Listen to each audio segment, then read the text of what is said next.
Check two. Check two.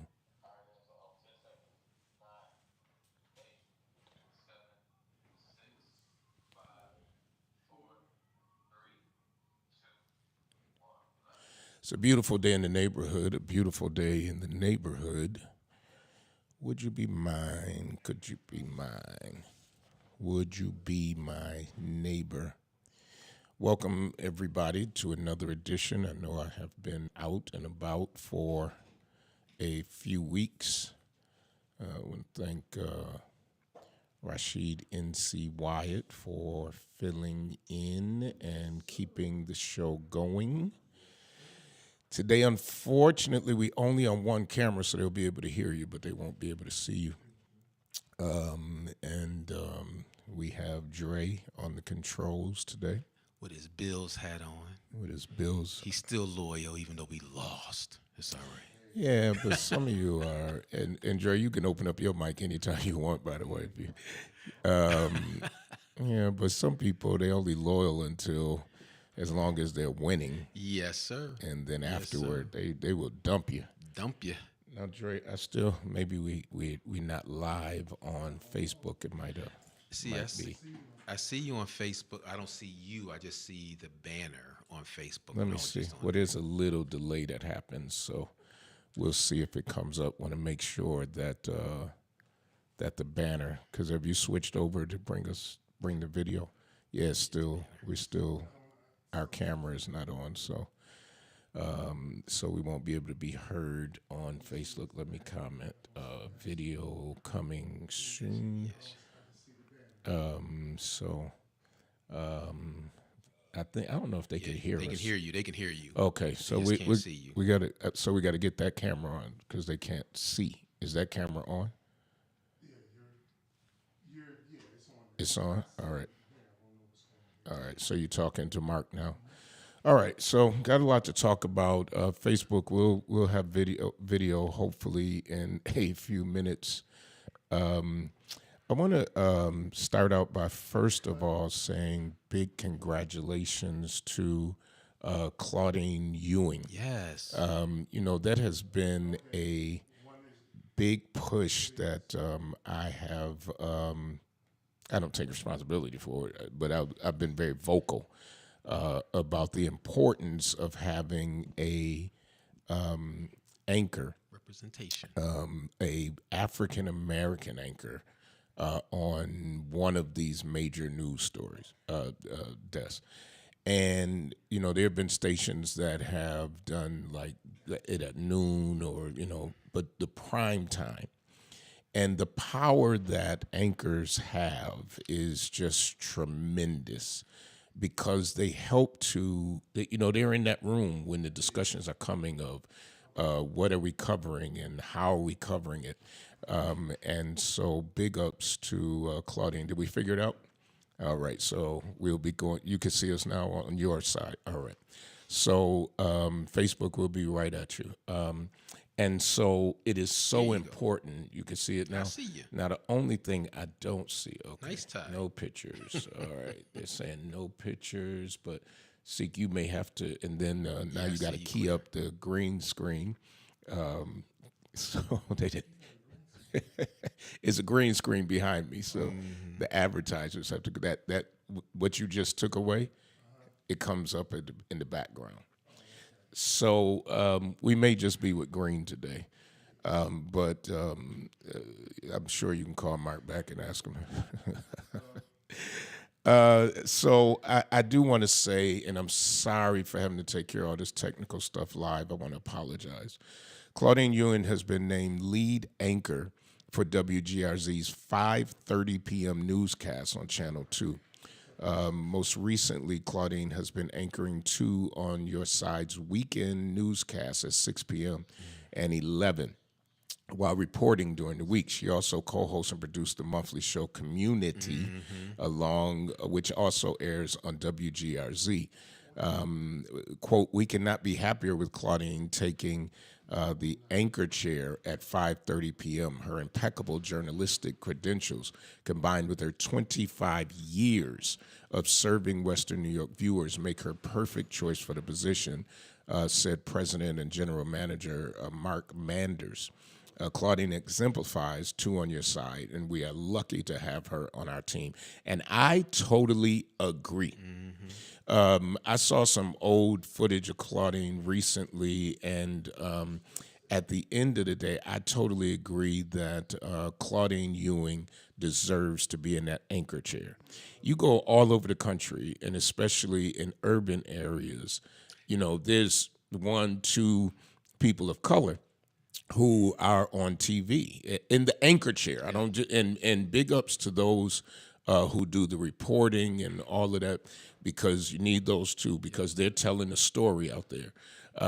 And I am a big proponent of people of color, especially in a place like Buffalo, being able to tell the story, because they're going to tell it.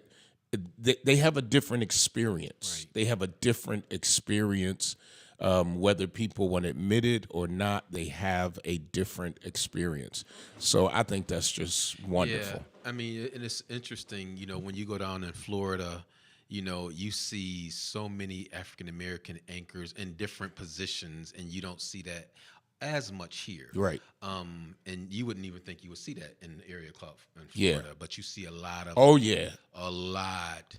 And it does matter. And, I think Claudine has said something, representation matters. It really does.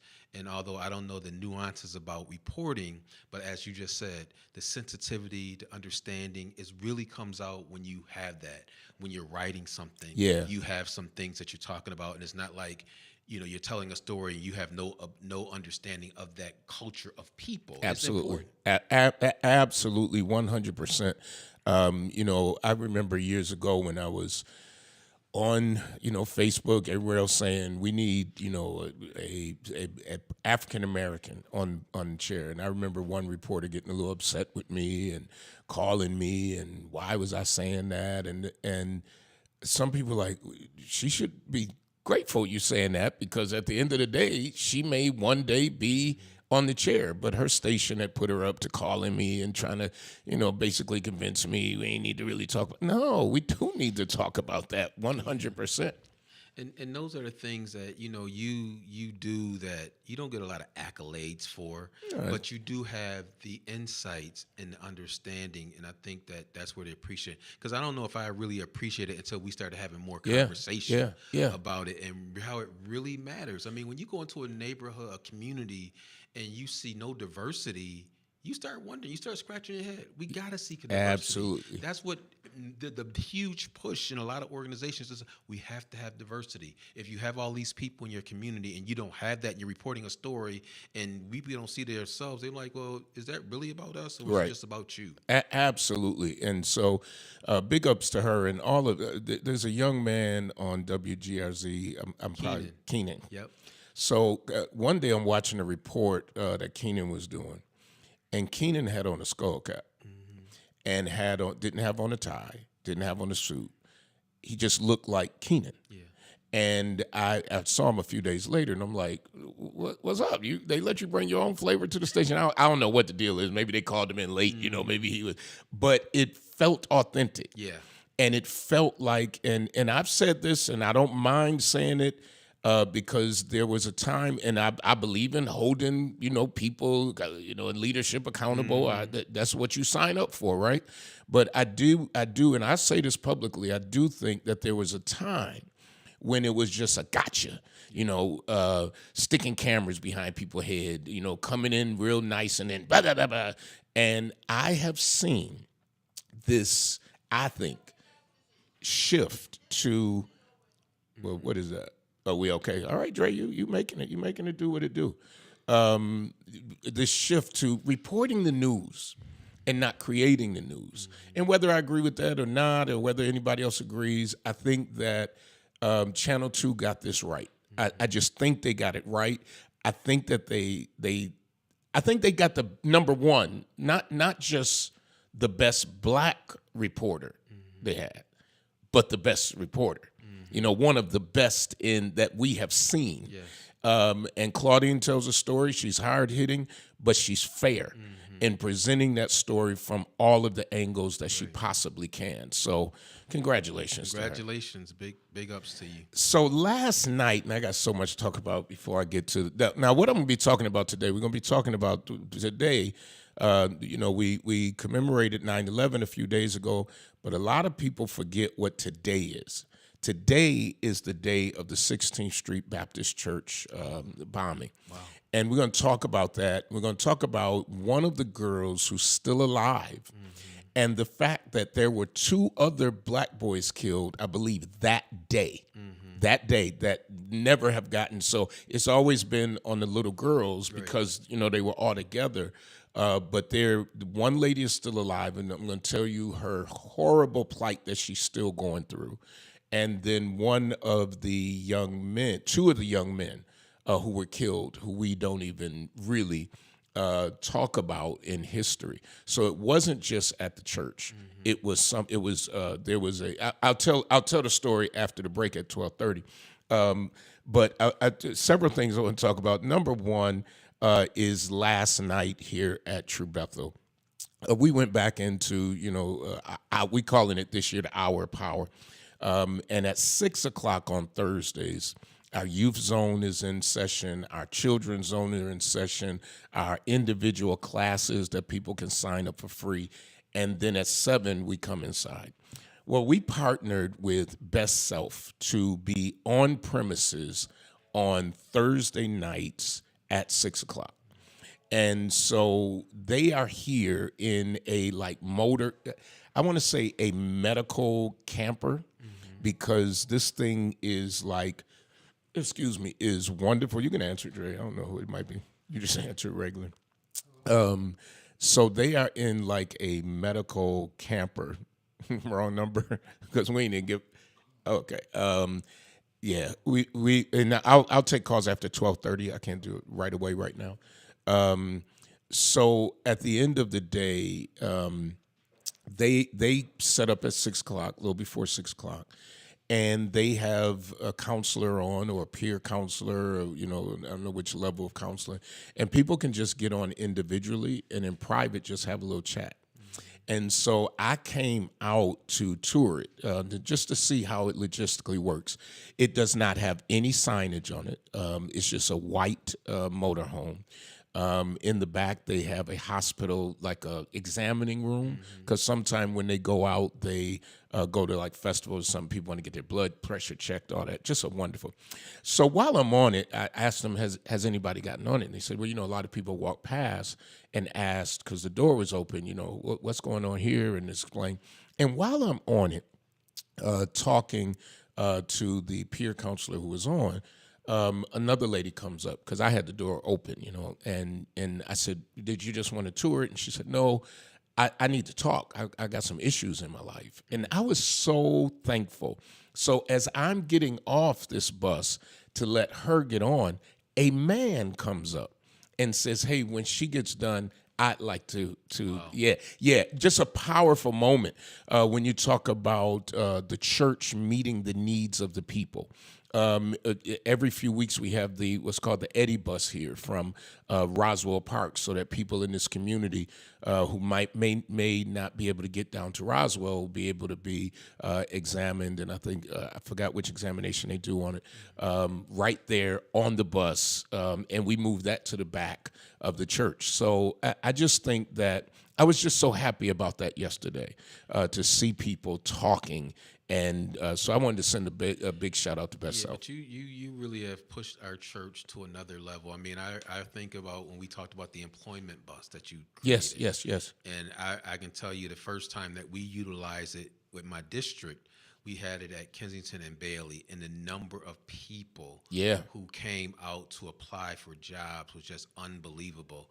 But that's the type of vision that we have to have if we're going to meet the needs of people in our community.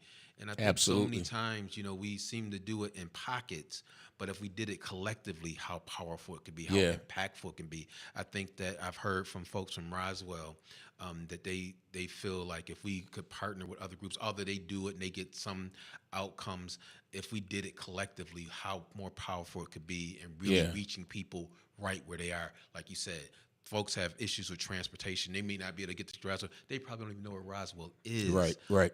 But to have it right on your street when you have people, and we know the issues of cancer in our community, it could be so impactful. Absolutely. So I was just so excited about that. And, we have children's zone, youth zone. At the end of the day, you don't have to be a member of True Bethel to bring your kids. The kids had all kinds of activities last night. And it was just good because this will start the first full year of being fully open again. And we got to be careful because COVID is out there, and flu season is coming back. And you still have people out there going, that COVID isn't real and don't wear masks. And I tell people, if you need to wear a mask, wear a mask. I went to go see one of, I won't say her name on air, but somebody who's very active with the community, and she just had a stroke, and she wanted me to come to the hospital. But I had been around somebody who had COVID, and I just couldn't, and even after the days when I found out I was fine, I still went to that hospital with a mask on. And so I encourage people, when you're going to places where people, you don't know what you picked up. I got a new grandbaby. I went over there. I had my mask on. The baby just here. I don't want to infect my grandbaby. And at the end of the day, we just got to be careful because it's back. I've been doing these reviews on Facebook, right? So I've said it before in this show that I do it to boost business, and especially small businesses. Yesterday, somebody said they were out somewhere, and somebody asked them, Where's the good soul food places? And they were told, go to Darius Pritchard Facebook page, and you can see some of them good. So I checked out, and I always tell you, I usually don't go get the food myself. I always send somebody else. Most of the time, not always. But most of the time, I'll send somebody else get it, so that if I ain't really feeling it, I don't want them looking and feeling like he ain't even say nothing about our food. You know what I mean? So my mom had visited, and they are not a sponsor, but I think that it's so important to boost business. I went to visit Nephews out on Tonawanda Street, and Nephews is the nephew of Mr. Lee from Lee's Barbecue. And so I just want to say this. It was the closest I've come to Lee's in this city. Have you had a you had a, you haven't you heard? Yeah, Lee. Now, it's nothing like Lee's to get, all that vinegary stuff. It looked, after a while, it looked so bad, but it tastes so good. Now, I will say this about Nephews. Theirs is much more neatly packaged. I didn't get the sandwich, though, because remember, the sandwich was a big thing. You got your 2 pieces of bread. So I just got a half a slab, and it was all that juice was in the bottom. So I ate it before Bible study, and then after Bible study, when I got home, I could really, pour some of that sauce on the coleslaw. Man, oh man, yeah. So I highly recommend. But there's so many of them I recommend, and how proud I am of, especially after the pandemic and so many restaurants closed, how many restaurants stayed open. I had nephews, and matter of fact, Janice Wiley turned me on to him, and he said, his Mr. Lee's nephew, and you hear that stuff, and it's right. When I got them ribs, matter of fact, when I saw the ribs and how he had the sauce on top of the ribs, then the coleslaw with the ribs on top of it, and the bread, I'm like, oh my! And then when I tasted it, Yeah. Matter of fact, he came to the Common Council to get his license. Yes. And Yes. I was like, I didn't get a chance to chat with him, but I'm so proud of him, and I'm grateful because I was like, man, I wish you could have been in University District. But at the end of the day, you're somewhere where you can, because from what I understand, the layout is great, where you can sit there and Yeah. eat. You can do that at Mr. Lee's. Yeah. You couldn't sit in Lee's No, now. you You couldn't. can stand in Lee's. stand in there. And you You couldn't gotta go. stand too long now. Because them fumes, that charcoal, you come out of Lee's, and big ups to Mr. Lee's and great respect. But you come out of Lee's, you smell like a barbecue. Yeah, you do. You smell like a smell barbecue. like a sandwich. You smell like a sandwich. But what was, and I'm gonna move on, but what was unique about Lee's is that he had the grill built inside. Yeah. And I forgot, Mr. Lee told me the story about that grill before he died, as a matter of fact. I was in there, and I forgot the story about how they built that grill right inside. Because you notice with Lee's, you don't have to go outside. Right. And cook on the grill. You cook right in there. Right. So that saved, especially in the winter. Yeah. I don't want to be outside on the grill in the winter. But you know what? It adds to the authenticity. Yeah, It's just yeah. like, the other barbecue place, Ike and BG's. Ike and BG's.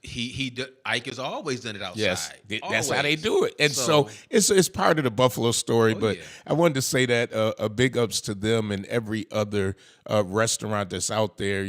I start naming, then I'll forget, and so I won't. Where I go is what I'm going to try to bring back. The automakers are on strike.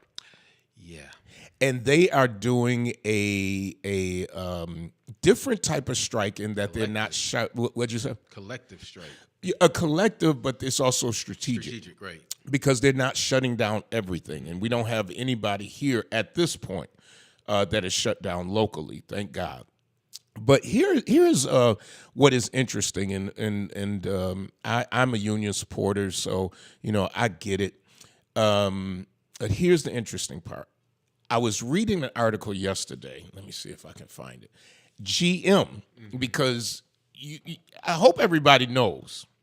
One of the reasons I believe that this strike and this raise is so important is because in the next 3 to 5 years, you're going to start seeing less and less combustible engines. So basically what I'm talking about is almost everybody who's listening to us right now is driving a car that you put in gas. Right. That's leaving. Yep. A gas car, you need a lot of people on the line. I want you all to think about this. You got to have somebody not only to put in seats and all that, but to put together an engine is very intricate. Right. And so you have a lot of people who do one job, click this, maybe do one or two, click this, put this here, screw this in. Well, with electric cars, there is no engine. So once this country and the world is done with electric combustible engines, you don't need that workforce. Yeah. So now, will that workforce then be building electric cars? Yes, they will. But you will not need the amount of people that you need to put together a gas engine car. A lot of people don't realize if you got an electric car, you don't have an engine in the front. Right. That's like in a Tesla, it's called a front. And you can put your groceries in there. And the only thing that you need to build most electric cars is the big battery. Yep. So if you're not in the battery making business, the battery is the most important part of the electric car. Yep. The rest of an electric car is junk. I'm telling you, the rest of an electric car is just junk in a computer. And then there are the little engines on the wheels that make it go. Those don't take big factories to do. So I think that as we're moving more to electric, that it is that the automakers know. But listen to this. Let me see if I can find this article. GM. This is not Tesla. This is not GM to deploy self-driving car with no steering wheel. Oh, wow. No pedals. Matter of fact, I got a picture of it. They already have it. San Francisco, they test everything. So when I was in Houston already has driverless taxis. Yeah. And there's no driver there, but they're like you can go to, talk to customer service at any time you're in the car. So once the car senses that you are in it and can feel you sitting down, it starts to take you to your destination. And let's say something goes wrong or anything like that, you could push a button and somebody live will come up on screen, but they're not in the car with you. And this is right now. So this car that drives itself, it allows wheelchairs. It's big enough for wheelchairs to get in. So a ramp comes out of the side on this new one from GM, folks. We're not talking about Toyota. We're not talking about Volkswagen. We're talking about General Motors. So a ramp comes out of the side, and when the ramp comes out of the side, a person in a wheelchair can go up in there and control it, but not drive it, because this thing drives itself. But like close the door, let it know it's secure. It does it. You don't have to face the front, so it's seats all around. So like if you had a family, you just get in the thing, and it's gonna debut like a taxi in the beginning. Wow. So they're doing the test. They're doing every regulatory thing they need to do. So I know the first question is, oh my gosh, what about accidents? Listen to this. Listen to this. It's called the Cruise. The Cruise Origin is among the most innovative vehicles in history. No emissions, which means there's no carbon monoxide, no emissions, shared electric vehicle that has purposefully designed from the ground up to operate without a human driver. Thus, no steering wheel, no gas, no brakes. No, you need absolutely nothing except the destination. And so where people say, but what about accidents? Listen to this statistic. Human error is the critical reason for 95% of crashes in the U.S. Human error. You said 95%. I'm reading it according to 95 to the National Highway Traffic Safety Administration. Human error is where accidents occur. Now, they talk about, the 5% you might have weather-related stuff. Now, the one thing I don't want to be in is and I'm okay in a self-driving car, to be very honest with you. I'm not okay when it's bad weather. I don't trust no car to understand Buffalo ice. You know what I mean? That's why it's probably more in San Francisco than it is in Buffalo. So you ain't messing with AI when it comes to the weather type of thing. No, not our weather. Not our weather, man. You be in the middle of the 33 somewhere. One of my greatest nightmares is about flying off of highways or mountains. So I ain't trying to rock with that. Dre, did they teach you how to do sponsors? They ain't teach you how to do sponsors. Okay, all right. So we got a lot of training to do that has not occurred, and I apologize to you. Everybody knew they was going to be gone now. Come on now. Hobson's, the Dr. Dry Cleaning. I won't send it back over to the station because Dre ain't there yet. But Hobson's, the Dr. Dry Cleaning, 874 East Delavan Avenue. Listen, go over to Hobson's, the Doctor of Dry Cleaning, and they will make your clothes look new again. I'm a living witness. I have tried to wash and iron my shirt. It don't work. Maybe I'm using the wrong method. I don't have a hot enough iron. I don't have enough steam, but they just don't. And I got a steamer at my house. I got all of that. It don't work. It does not work. So don't even try it. Just take it on over to Hobson's, the Doctor of Dry Cleaning. Brian K. Lewis Funeral Homes, in your hour of need, 347 Peckham, 2528 Bailey, and 1275 Sycamore. In your hour of need, Brian K. Lewis Funeral Homes and Providence Funeral Homes, owned by Brian K. Lewis. Thank you to both of those who sponsor this show. What's going on? Me. Really? So Birmingham, let's go to Birmingham. It's been all over. I want to get the story out first. Let's go to Birmingham, Alabama. 60 years after you probably have to push the button, Dre.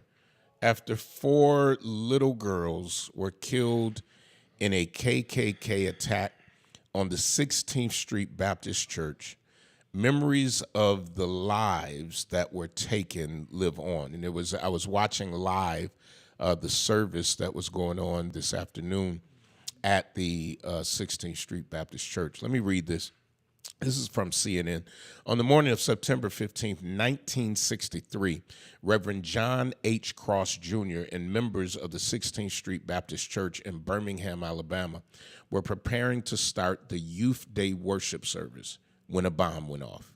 Quote, "I will never forget that horrific noise," said Barbara Cross. Come on, CNN, don't start spamming me. Come on. A horrific noise, said Barbara Cross, the Reverend's eldest daughter. "I remember everything got real dark and you could hear kids screaming. At 10:22 a.m., a massive explosion sent glass, cement, and debris flying. An FBI investigation later discovered that 4 Ku Klux Klan members had planted dynamite under a cement staircase outside the church.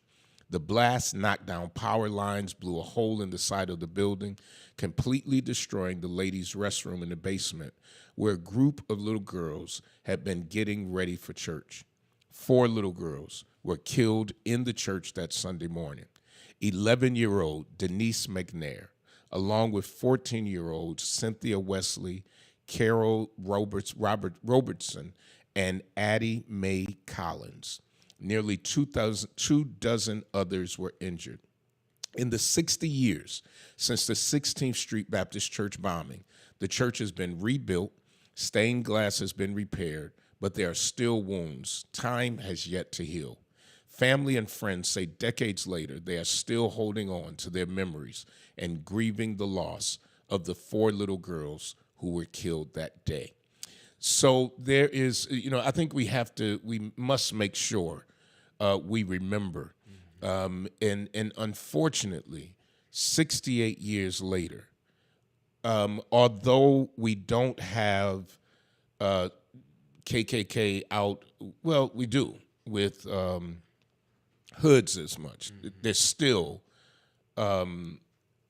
this thought that it's okay to kill black people in the minds of so many, and too many, I should say. I mean, 514 shows us that. 514. 60-some years later, we still have these horrific situations that are happening, and it's happened again just recently, I believe in Florida.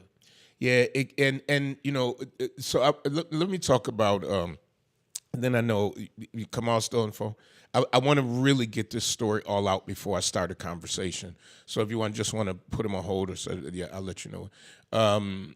2 forgotten black boys who died the day of the Birmingham church bombing. The day of, there were 2 more.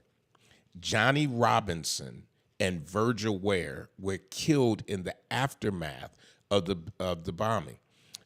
Johnny Robinson and Virgil Ware, outside of Birmingham, Alabama, whose names have been largely forgotten in the decade since Robinson and Ware died on September 15th, 1963, the day 4 black girls were killed in 16th, that's what I just read. They died in the erupting chaos after the KKK, and this is according to NBC News, bombed the church that morning in an attack that killed 14-year-olds, and it goes on to name them. In the uprising that followed, a white police officer killed Robinson, and a white teenager killed Ware. For so long, the 4 little girls got all the recognition, and they forgot about the 2 little boys, where James Ware, Virgil's older brother, told the Birmingham News in 2013. Aside from the 4 girls, Robinson 16 and Ware 13, were the only 2 people to die in the aftermath of the attack that day. Robinson was with his friend when a group of white people drove by waving Confederate flags, throwing garbage, and hurling racist slurs at the black group. According to NPR, witnesses said that a police car arrived after Robinson and his friends were seen throwing rocks at the car draped in a Confederate flag. Quote, "The crowd was running away and Mr. Robinson had his back turned as he was running away," FBI agent Dana Gillis told NPR in 2010, "and the shot hit him in the back." Gillis, now retired from the FBI, told NBC News via email that he was tasked with delivering a letter to Robinson's family, and it goes on. I won't take too much more time. But it just shows that it wasn't just those two. And here we are, 60 years later, 70 years later, and still, there are people who feel they can get away with this. And like nobody should say anything and nobody should care. And as we remember them, I just think it's so important. Yeah, I mean, and it's funny. I mean, it's not funny, but for us to really kind of deep and dig into this history, you know, I just happened to see the movie Emmett Till and hear about his mom. That's not taught in a class. Yeah. His mom and the fight that she had to deal with the death of her son, the murder of her son, and then the individuals who got off.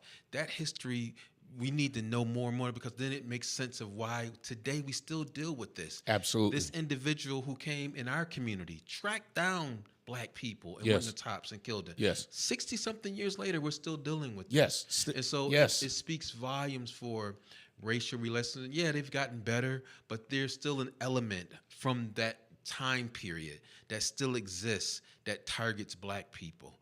And it's unfortunate because those are things that you continue to know that they're being taught. Yeah. It's not something that you just came. This is being taught. Absolutely. To not love or care about anyone but your own race. So I'm going to go to the phone line, but what I wanted to end up before we start discussion, if you want to call in, it's 541-0866, 541-0866. There was a fifth girl who lived and who had an eye injury. She has still, to this day, but what she is said, she never got any help from the state with medical bills and still doesn't. According to one article that I read, her husband says even now when she goes in to get the prosthetic eye checked, she has to pay out of pocket. Like to this day. According to what I read today, there's an article, if anybody wants to read it, in Essence Magazine. This isn't the one I read, but there's an article in Essence Magazine online about the fact that she still to this day was not able to get anything from the state. And she was trying to be a nurse. Just her whole life was turned upside down. And she says, I would think that the Alabama state would compensate me for all I went through, but they haven't given me anything. And let me see when this article was so I can make sure. I'm almost sure this is a recent article. Oh, yeah, because the headline is 60 years after the bombing. Wow. We'll go to the phone line. Kamal's been waiting. He's not there. You put it on speaker. You see the speaker button? I apologize to you, Dre. And he should come up on the speaker. And when he comes up on the speaker, now you got him. Hey, Kamal. How you doing, sir? Good. How are you? You just got to turn that mic on. Thank you very much for setting the record straight and for helping to set the record straight. Most people don't know about the boys and definitely not about the fifth girl. So thank you for setting the record straight. We have to control the narrative. There's a sister, her name is Candy Staten, vocalist from way, way back, but she has a new release out called 1963, where she talks about the date and the time that you're talking about. Mm-hmm. And that date hit me very hard because, in some societies, when you turn 13, you enter another stage of your life. Yeah. That was my 13th birthday when that happened. So Wow. I always remember that day. Wow. I always remember that day. And like I say, thank you very much for setting the record straight and let you know that your crew took very good care of your program while you were gone. They handled it excellently. And if you can, brother, can you give me a call when you finish? Because there's some very personal things I need to speak to you about. You got it. It'll be later this afternoon. I got an appointment afterward, but later this afternoon. Whenever you can, sir. You got it. Appreciate it. All right, and I appreciate Kamal saying that because we do need to set the narrative. You got it. You know how to hang it. Okay, we do need to make sure that people know the real narrative. That 4 little girls killed, fifth one still hasn't gotten anything 60 years later from the state. Yeah, I mean, it just speaks volumes. I know that we've been having this conversation about reparations, and it seems to go nowhere. But you think of other nationalities who have dealt with, you think about the Japanese, Koreans that have gotten some type of reparations, but we have not gotten anything. And especially when you think about the way that we were treated. I mean, the lynchings, the many lynchings that they are very much aware of. Those families were never compensated or anything. And this young woman who continues to deal with something that we continue to recognize from 60 years later, and she can't get a single dime. We're taking care, well, I'm not saying we shouldn't take care, but we take care of the 9/11 folks. Yeah. Those people who have died from 9/11, their families who have been impacted. And which we should. Absolutely. Which totally we should. So we're taking care of them. America has this big heart, refugees who are coming in, which I know is very controversial. We probably need to have a conversation about that one day. But this is what it says in the article. For years, she's asked the state for help covering. She's not asking to become a millionaire, to cover the major medical bills for the many surgeries she's had to endure. Bills she still accumulates to care for her injuries from that day, preventing her from achieving her dream of becoming a nurse. However, she has not received any compensation for her injuries. Collins Rudolph shared her traumatic experience on the recent Voice of the Civil Rights panel during the National Association of Black Journalists Convention and career held in Alabama, in Birmingham this year. She says, I would think that the Alabama state would compensate me for all I went through, but they haven't given me. I read that a little earlier. And so those of you who don't know the history, that's why I think it's important to tell it. She was only 12 years old. She was 12 years old at the time. Said that the girls were having a good time when they arrived at church that morning, went to the basement bathroom to freshen up, only seconds before the bomb exploded. She says, I yelled for my sister Addie, but she didn't answer. She never answered. Those girls didn't get a chance to live their life. Yeah. They were killed just because they were black. That's what she says. It's just powerful. I mean, and it seems like those incidents in which we were targeted. And I mean, I remember the one about the little girls because it touched my heart. You killed 4 little girls without any sort of concern whatsoever. You destroyed families, and there's no.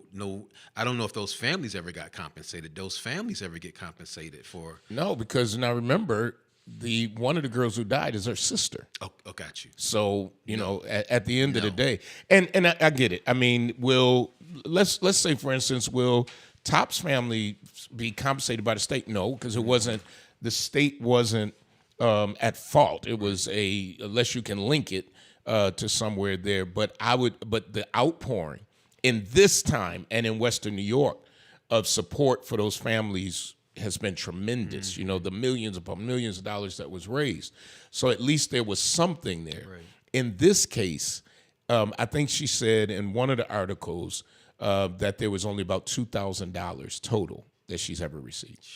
No GoFundMe, no anything, $2,000 total that she's ever received, which I think is a travesty. Let me read you this, and then I'll switch subjects. Just a little banter about something I just read. President John F. Kennedy condemned the racial violence in Birmingham a day after the 1963 bombing. If these cruel and tragic events can only awaken that city and state, if they can only awaken the entire nation to a realization of the folly of racial injustice and hatred and violence, then it is not too late for all concerned to unite in steps toward peaceful progress before more lives are lost, he said in a statement. And so, again, 60 years later, John F. Kennedy is gone. Yeah. And I was approached by a gentleman, a lawyer from out of state, that is about the Top situation, who called me.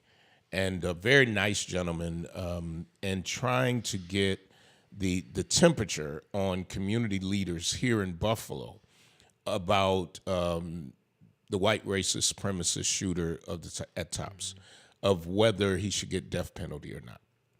And they are basically trying to put together an agenda of why he should not, and they wanted my opinion, and not only my opinion, but I think later there will be some type of thing where they're gonna want you to sign off so they can show the community support. And here's my answer in case it ever gets out there.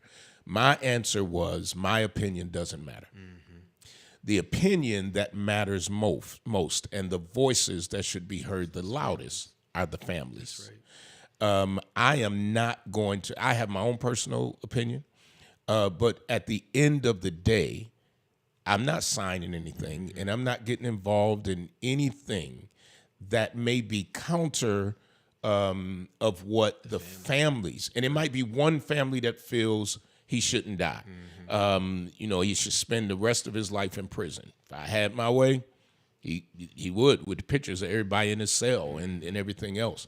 But that wasn't my mom. That wasn't my dad. That wasn't my kids. So at the end of the day, I support what the families want. Right. And these are times when you lay in the background. These are not, you lay in the cut, as they say, and you support those who have lost their family members in that tragedy. Death penalty to me, I think that, and this is just my personal, period, that some people will do whatever they want to do because they feel like death is, I'm just going to get killed anyway. They're just going to take my life. And so you get to shorten up your life.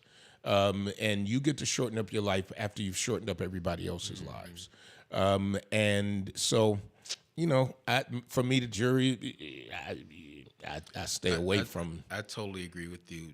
Whatever the families want. Yeah. I ain't got no opinion. Like you said, I didn't lose a family member. Yes. I'm not going to weigh in on that. If that family or those families feel that this is their justice, then that's what it should be. I totally agree. And so we continue to support those families. And I think one of the ways to continue to support them is stay out of the way.